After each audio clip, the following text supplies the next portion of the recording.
बिस्मिल्लाहिर्रहमानिर्रहीम। अस्सलाम वालेकुम aspirant, welcome to my YouTube channel GK with एजाज़।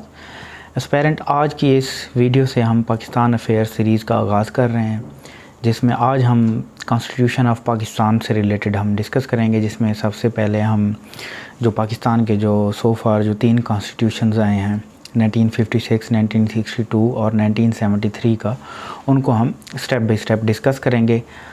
आज का जो ये हमारा लेक्चर है, ये हमारा 1956 कॉन्स्टिट्यूशन से रिलेटेड है और उस कॉन्स्टिट्यूशन से पहले पाकिस्तान की जो कॉन्स्टिट्यूएंट असम्बली थी वो किस कॉन्स्टिट्यूशन के थ्रू चल रही थी, उसको हम डिस्कस करेंगे। तो अब मज़ीद कुछ देर किए अब हम अपने लेक्चर की तरफ चलते हैं। तो एस्पायरेंट, अगर हम देखें जब पाकिस्तान बना 14 अगस्त 1947 को, तो जो पाकिस्तान की जो फर्स्ट कॉन्स्टिट्यूएंट असम्बली थी उसका जो इजलास हुआ था वो हुआ था जी 10 अगस्त 1947 को। तो वो जो इजलास हुआ था उसका वो कॉन्स्टिट्यूएंट असम्बली बनी थी इंडियन इंडिपेंडेंस एक्ट 1947 के तहत। सिमिलरली अब वो कॉन्स्टिट्यूएंट असम्बली जब मुस्तकबिल में रन करेगी तो वो इंडियन इंडिपेंडेंस एक्ट 1947 और जो उससे पहले जब एक इंडिया था सब कॉन्टिनेंट, वहाँ पे जो 1935 में जो एक्ट आया था गवर्नमेंट ऑफ इंडिया एक्ट, उसके थ्रू चलेगी। यानी कि आप ये याद रखें कि एग्ज़ाम पॉइंट ऑफ व्यू में 2 क्वेश्चन आते हैं कि जब फर्स्ट कॉन्स्टिट्यूएंट असम्बली थी वो किस बेस के ऊपर बनी थी, वो इंडियन इंडिपेंडेंस एक्ट 1947 के तहत, और इसी तरीके से वो असम्बली रन जब करेगी किस एक्ट के अंडर, तो वो ये 2 एक्ट, इंडियन इंडिपेंडेंस एक्ट 1947 और गवर्नमेंट ऑफ इंडिया एक्ट 1935। तो जब असम्बली हमारी थी तो वो इन 2 एक्ट के तहत वो रन कर रही थी। फिर पाकिस्तान के जो पहले वज़ीर आज़म है लियाकत अली ख़ान, उन्होंने करारदाद मकासद जो ऑब्जेक्टिव रेजोल्यूशन है वो पेश की। अब ये जो ऑब्जेक्टिव रेजोल्यूशन थी ये एक पहला स्टेप था पाकिस्तान के कॉन्स्टिट्यूशन बनने की तरफ। तो अब ये जो ऑब्जेक्टिव रेजोल्यूशन है presented in constituent assembly on 7 मार्च 1949। अब ऑब्जेक्टिव रेजोल्यूशन असम्बली में बहस के लिए 1949 में ये प्रेजेंट की गई और एंड पास्ड ऑन 12 मार्च ये 1949 को ये असम्बली से ये पास हुई। उस वक्त जो वज़ीर आज़म थे ये अंडर द लीडरशिप ऑफ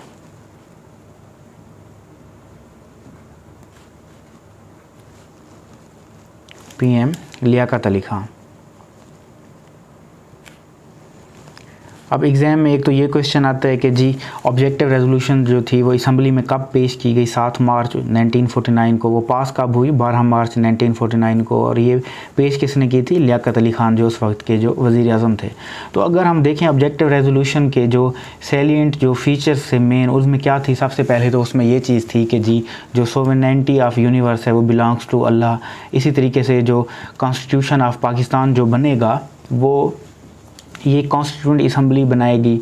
फिर जो मुस्लिम लोग हैं वो इस्लाम और सुन्ना के मुताबिक, कुरान और सुन्ना के मुताबिक अपनी ज़िंदगी गुजारेंगे। इसी तरीके से फंडामेंटल राइट्स जो मिनॉरिटीज़ हैं उनको अपनी ज़िंदगी गुजारने का हक़ होगा, और जो पाकिस्तान की जो टेरिटरी है उसको तहफ़्फ़ुज़ फराहम करने के लिए हर कोशिश की जाएगी। तो ऑब्जेक्टिव रेजोल्यूशन के जो मेन जो ये पॉइंट्स थे ये थे।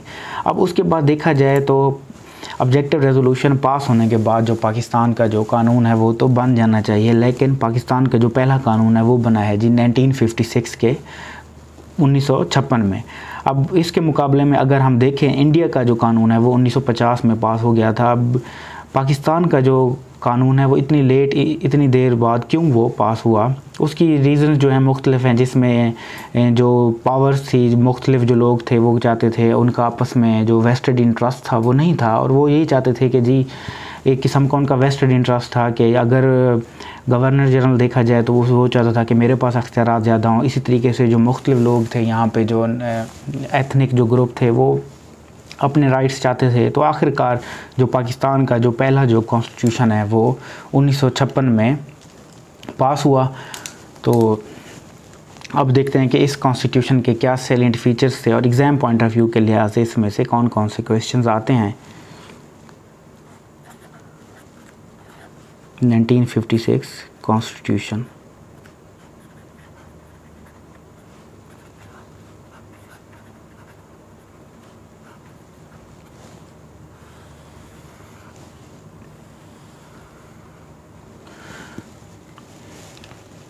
तो अगर हम देखें तो ये जो कॉन्स्टिट्यूशन है ये अप्रूव्ड होता है 29 फेब 1956 को, अप्रूव्ड ऑन 29 फरवरी 1956 को। और इसी तरीके से ये मुल्क के अंदर जब नाफिज होता है इन्फोर्स्ड ऑन 23 मार्च 1956। अब जब ये 23 मार्च 1956 को ये नाफिज हुआ तो जो 23 मार्च का जो हमारा दिन है वो as a republic day celebrate किया जाता है।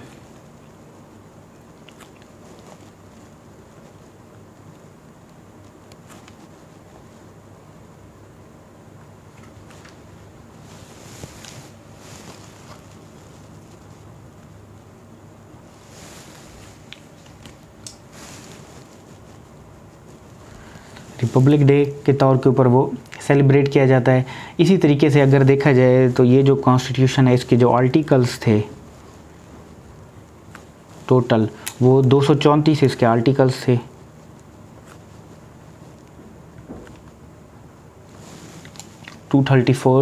इसके आर्टिकल्स थे। अब इसके हम देख लेते हैं कि जो सेलिएंट फीचर्स हैं जो कि पीपीएससी में एग्ज़ाम पॉइंट ऑफ व्यू के लिहाज से आते हैं उनको हम डिस्कस कर लेते हैं।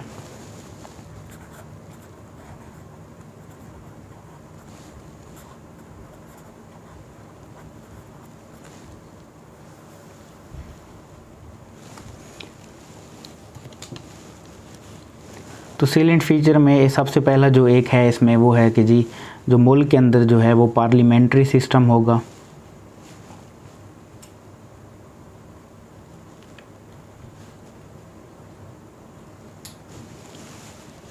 यानी कि हेड ऑफ द स्टेट और हेड ऑफ द गवर्नमेंट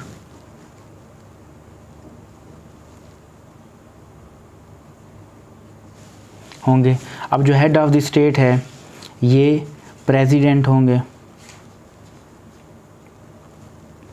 जो हेड ऑफ द गवर्नमेंट होंगे ये पीएम होंगे, प्राइम मिनिस्टर। तो अब देखा जाए जो 1956 से पहले जो हमारे पास जो मुल्क के अंदर जो कानून जो चल रहा था वो तो था जी हमारे पास इंडियन इंडिपेंडेंस एक्ट और गवर्नमेंट ऑफ इंडिया एक्ट 1935। इसके तहत जो मुल्क का जो सरबराह होगा जो बड़ा होगा वो तो होता था जी गवर्नर जनरल, और जो हुकूमत जो रन करता था वो होता था जी पीएम। तो जब ये कॉन्स्टिट्यूशन जब ये बन गया तो इसके तहत जो गवर्नर जनरल की जो पोस्ट थी उसको इन्होंने कन्वर्ट कर दिया एज ए प्रेसिडेंट में। और उस वक्त के जो गवर्नर जनरल थे वो थे सिकंदर मिर्ज़ा जो कि 4th गवर्नर जनरल थे। और जब ये कानून जब ये नाफिज हो गया इन्फोर्स हो गया तो उसके बाद सिकंदर मिर्ज़ा ही पाकिस्तान के पहले प्रेसिडेंट बने। और इसी तरीके से जो हेड ऑफ़ द गवर्नमेंट उस टाइम के थे जो जिन्होंने ये कॉन्स्टिट्यूशन भी पेश किया था वो थे जी चौधरी मोहम्मद अली। तो एक तो ये कि जी पार्लियामेंट्री सिस्टम होगा, इसी तरीके से एक जो प्रेसिडेंट होगा वो भी मुस्लिम होगा, प्राइम मिनिस्टर। और इसमें जो मेन चीज़ थी वो ये कि जो इंडिपेंडेंट जुडिशरी होगी इसमें।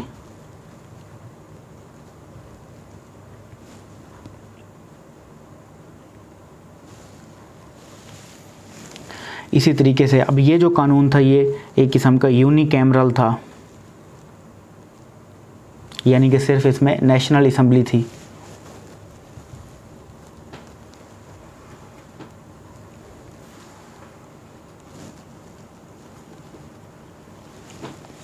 अब इस कानून के तहत जो नेशनल लैंग्वेजेस थी दो ज़बानों को कौमी ज़बान का दर्जा दिया गया।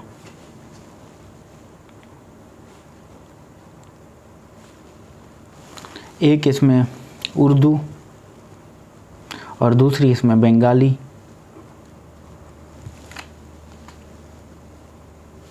दो इसमें जो थी वो नेशनल लैंग्वेजेस थी। अब ये जो नेशनल असेंबली थी उसकी जो स्टार्ट में जो मेंबर्स थे वो 30 थे। तो ये जो एग्ज़ाम पॉइंट ऑफ व्यू में जो पीपीएससी में जो क्वेश्चन आते हैं उसमें ज़्यादातर वो यही पूछता है कि जी इसमें कौन सा सिस्टम था, इसके आर्टिकल कितने थे और यूनिकैमरल था, उसके अलावा जो नेशनल लैंग्वेजेस थी वो कितनी थी, और इसके तहत जो पाकिस्तान का जो नाम है वो रख दिया गया जी। पहले पाकिस्तान का जो नाम था वो होता था जी डोमिनियन ऑफ पाकिस्तान, तो पाकिस्तान का जो नेम बन गया वो बना जी इस्लामिक रिपब्लिक ऑफ पाकिस्तान।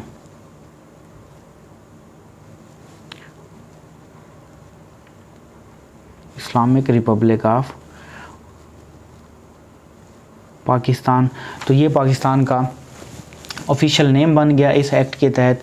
तो अब अगर हम देखा जाए तो ये जो कॉन्स्टिट्यूशन है ये ज़्यादा अरसे तक नहीं चल सका। अब उसकी क्या रीज़न थी? उसकी वजह ये थी कि जो ये 1956 का जो कॉन्स्टिट्यूशन आया था इसके तहत इसमें ये चीज़ मेंशन थी कि जी जो एक तो पार्लियामेंट्री सिस्टम होगा, सिमिलरली इसमें जो पावरफुल होगा उसमें अख्तियारात ज़्यादातर किसके पास थे? जो PM था, प्राइम मिनिस्टर था, ये ज़्यादा पावरफुल था। अब इसके तहत जब ये कॉन्स्टिट्यूशन बना तो इसके तहत इलेक्शन होने थे।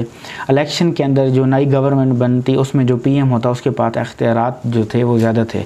अब उस वक्त के जो प्रेसिडेंट थे, जो साबिक यानी कि पहले गवर्नर जनरल थे, वो थे सिकंदर मिर्ज़ा। तो सिकंदर मिर्ज़ा को ये बात खटकने लगी कि अगर इलेक्शन हुए तो इलेक्शन के बाद जो नई जो मुंतखब हुकूमत होगी उसके पास जो अख्तियारात हैं वो तो ज़्यादा होंगे।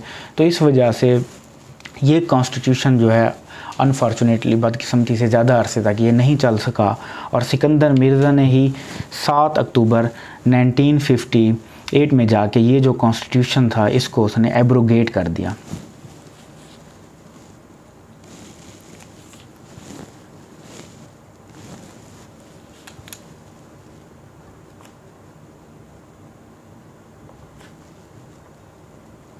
On 7 October 1958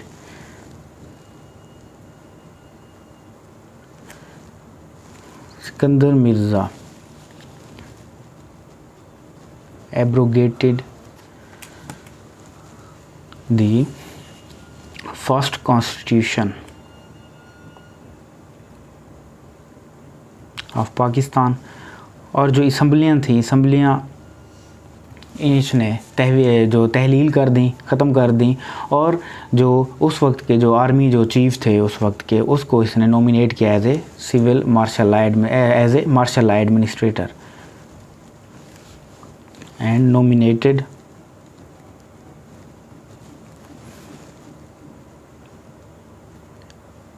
Ayub Khan as first martial law administrator. बाद में फिर अयूब खान ने ही जो सिकंदर मिर्ज़ा था इसको उसने मुल्क से बेदखल कर दिया और ख़ुद इक़्तिदार के ऊपर इसने कब्ज़ा कर लिया। तो इस तरीके से जो पाकिस्तान का जो पहला कॉन्स्टिट्यूशन है वो जो 1956 में बड़ी मुश्किल से काफ़ी अरसे बाद जाके पास हुआ, वो 2 साल बाद ही उसको ख़त्म कर दिया गया और मार्शल लॉ मुल्क के अंदर नाफिज हो गया। तो देखा जाए तो ये कॉन्स्टिट्यूशन ज़्यादा अरसे तक नहीं चल सका। अब इस लेक्चर में हमने जो 1956 से रिलेटेड जो एग्ज़ाम पॉइंट ऑफ व्यू में क्वेश्चन थे वो हमने डिस्कस किए हैं।